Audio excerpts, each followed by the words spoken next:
ফুলখিনি ধুই এতিয়া এনেকৈ দুটুকুৰকৈ কাটি লৈছোঁ। এইখিনি কলফুলখিনি বনাবৰ কাৰণে এইখিনি মই এয়া বিলাহী কাটি লৈছোঁ, এইখিনি আলু কাটি লৈছোঁ, আৰু এইটো এটা কেঁচা জলকীয়া, আদা, নহৰু, গোটা জিৰা, পিঁয়াজ কাটি লৈছোঁ, অকণমান গোটা ধনিয়া লৈছোঁ, আৰু এয়া জালুক লৈছোঁ। আলুখিনি বাদ দি বাকী এই গোটেইখিনি ইনগ্ৰেডিয়েণ্টছ মই একেলগে মিক্সিত পিচি ল'ম। এইখিনি এতিয়া পিঁয়াজ, নহৰু, সকলো জিৰা, ধনিয়া, জালুক সকলোবিলাক মোৰ পিছা হৈ গ'ল। তেলত এতিয়া পাঁচফোৰণ কেইটামান দি পেষ্টখিনি এতিয়া ঢালি দিম।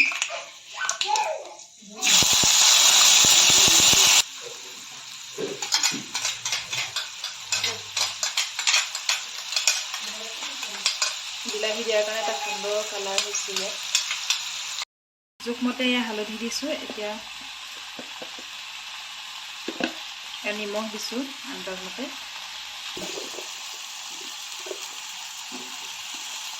এতিয়া আলু দিছোঁ তেলত,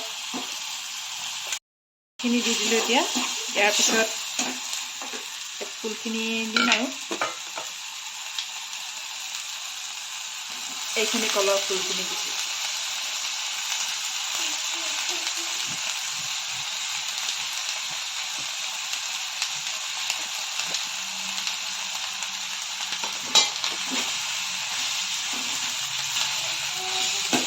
ভালকৈ মছলাখিনি ভালকৈ লৰাই মানে মিক্স কৰি দিছোঁ চবৰ লগতে, যাতে প্ৰত্যেকডাল ফুলতে মছলাবিলাক লাগি যায়। গেছটো অকণমান চিমত দি লৈছোঁ, এনেকৈ দি লৈছোঁ। তাৰপিছত এতিয়া ঢাকি দিম, দি ইয়াত অকণমান ভজা হ'লে কুকাৰত দিব লাগিব। কুকাৰত দি চিটি মাৰি এতিয়া অলপ সময়ৰ কাৰণে ঢাকনি দি দিছোঁ।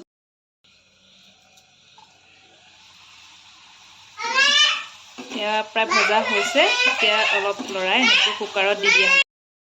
এইখিনি এতিয়া কুকাৰত দি ল'লোঁ। এতিয়া কুকাৰৰ ঢাকনাখন দি দুটা চিটি মাৰি এতিয়া কুকাৰত ভালকৈ সিজি গ'ল।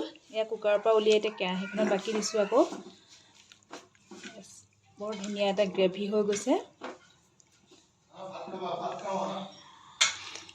ধুনীয়া এটা গোন্ধ ওলাইছে। ভাল পাইছে।